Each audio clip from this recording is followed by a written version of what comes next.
problem that I'm having with this air compressor is that whenever I try to turn it on, the motor won't start.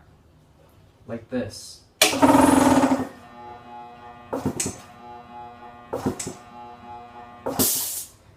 This happens because the motor is working with a counterforce. The air gets stuck here in the feeding pipe.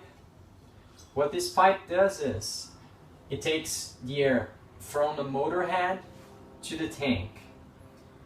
So the problem is either the start capacitor that is wearing out or the check valve.